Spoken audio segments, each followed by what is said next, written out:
নমস্কাৰ অসম পুলিচত ঘৰে ঘৰে চাকৰি হবলৈ গৈ আছে এই কথা ইতিমধ্যে মুখ্যমন্ত্ৰী মহোদয়ও ঘোষণা দিছে কিন্তু কাৰ ঘৰে ঘৰে হ'ব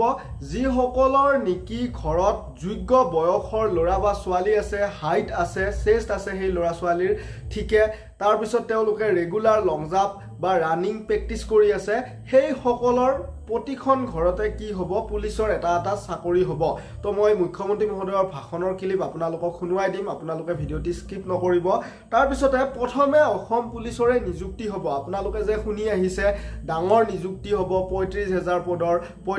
পদৰ তাৰে প্ৰথমতে অসম পুলিচৰে নিযুক্তি হ'ব তাৰ পিছতহে গ্ৰেড 3 গ্ৰেড 4 ৰ এক্সাম হ'ব প্ৰথমে অসম পুলিচকে গুৰুত্ব বেছি দিয়া হৈছে বন্ধু বান্ধৱীসকল তাৰ পিছতহে গ্ৰেড 3 গ্ৰেড 4 ৰ এক্সামটো অনুষ্ঠিত কৰিব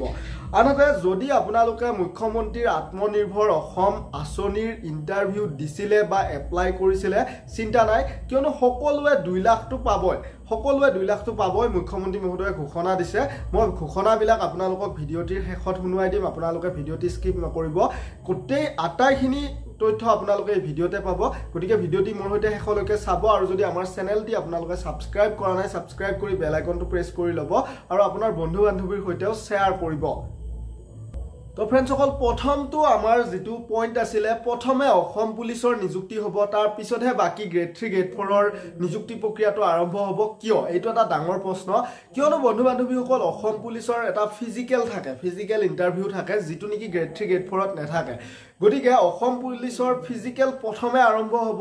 তাৰ পিছতহে গ্ৰেড 3 গ্ৰেড 4 ৰ এক্সাম অনুষ্ঠিত হ'ব অসম পুলিচৰ এক্সাম আৰু এই গ্ৰেড 3 গ্ৰেড 4 ৰ এক্সাম প্ৰায় একেলগে অনুষ্ঠিত হ'ব যায় কিন্তু অসম পুলিচৰ যেহেতু ফিজিক্যাল থাকে গতিকে ফিজিক্যাল প্ৰক্ৰিয়াটো প্ৰথমে আৰম্ভ হ'ব গ্ৰেড 3 গ্ৰেড 4 ৰ কৈ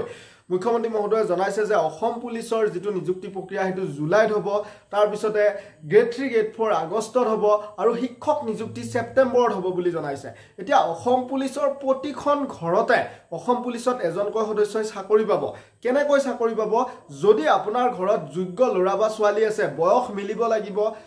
তাৰ পিছতে তেওঁৰ হাইট যেটো অসম পুলিচৰ এলিজিবিলিটি ক্ৰাইটেৰিয়া হয় হেমতে হাইটটো মিলিব লাগিব চেষ্ট মিলিব লাগিব গোটেইখিনি প্ৰক্ৰিয়া মিলাৰ পিছত তেওঁ যদি ৰেগুলাৰ ৰানিং কৰি আছে লং জাম্প মাৰি আছে তেতিয়া হলে যেহেতু বন্ধু বান্ধৱীসকল অসম পুলিচত 5563টা পদৰ এপ্লাই হৈ গৈছে আকৌ ফৰেষ্ট বিভাগতো ইলেকচনৰ পিছতে এডভাৰটাইজমেন্ট আহিব আনহাতে বিজেপি চৰকাৰ যদি জিতে তেতিয়া হলে অসম পুলিচত কনষ্টেবল এবিইউবি এপিআৰও বা ফায়াৰমেন বা যেটো কমান্ডো ভেকেন্সি আছে বা এসআই ভেকেন্সি আছে সকলো ভেকেন্সি বঢ়াই দিব যদি বিজেপি জিকে গতিকে বন্ধু বান্ধৱীসকল অসম পুলিচত যি সকল লৰা ছোৱালীয়ে ৰেগুলাৰ ৰানিং প্ৰেক্টিস কৰি আছে লং জাম্প প্ৰেক্টিস কৰি আছে তেওঁলোকে নিযুক্তি পোৱাটো খাটাং যেহেতু বৰ্তমান সময়ত বহুতে নিযুক্তি প্ৰক্ৰিয়া দেৰি হ'ব বুলি হুই বহি আছে ৰানিং লং জাম্প আদি একো প্ৰেক্টিস কৰা নাই যাৰ বাবে তেওঁলোকৰ ফিজিকেলৰ মাৰ্কটো কমিব যাৰ বাবে তেওঁলোকে কি নোৱাৰিব পৰীক্ষাত বহিবই নোৱাৰিব গতিকে ফিজিকেলৰ বাবে আপোনালোকে বহুত বেছি গুৰুত্ব দিয়াটো উচিত বন্ধু বান্ধৱীসকল যাতে আপোনালোকৰ এক্সেলেন্ট মাৰ্ক আহে তো মই এতিয়া মুখ্যমন্ত্ৰী মহোদয়ৰ ভাষণৰ ক্লিপবিলাক আপোনালোকক শুনাই দিবলৈ গৈ আছো আপোনালোকে ভিডিঅ'টি চাওক উপভোগ কৰক সকলোখিনি তথ্য লওক আৰু ফ্ৰেন্ডছ বিলাকক আপোনালোকে এনেদৰে কথাবিলাক বুজাই দিয়ক যাতে সকলোৱে বুজি পায় বৰ্তমান সময়ত চাকৰি পোৱা কিমান কঠিন আৰু চাকৰি পাবলৈ কিমান ষ্ট্ৰাগল কৰিব লাগে ইমানে আছিল আজিৰ এই ভিডিঅ'ৰ প্ৰসংগ আপোনালোকে মুখ্যমন্ত্ৰী মহোদয়ৰ ভাষণৰ ক্লিপবিলাক শুনি লওক মই ৰাইজক প্ৰতিশ্ৰুতি দিছিলো যে ৰাইজ বিজেপিক ভোট দিয়ক 1 লাখ যুৱক যুৱতীয়ে সৰকাৰি চাকৰি পাব মোক বিশ্বাস কৰা নাছিল কোনেও কৰ পৰা 1 লাখ চাকৰি দিব আৰু চাকৰি দিলেও টকা পইচা দিব লাগিব ঘোষ দিব লাগিব আমাৰটো টকা পইচা দিব পইচা নাই চাকৰিবোৰ আমি ক'ত পাম কিন্তু আজি 2 বছৰ 8 মাহৰ ভিতৰতে আমি 1 লাখ যুৱক যুৱতীক এটকাও টকা নিদিয়াকৈ চাকৰি দিলো শ্ৰদ্ধা ৰাইজ মই নিজকে ভাগ্যৱান মুখ্যমন্ত্ৰী বুলি ভাবো মোৰ দিনত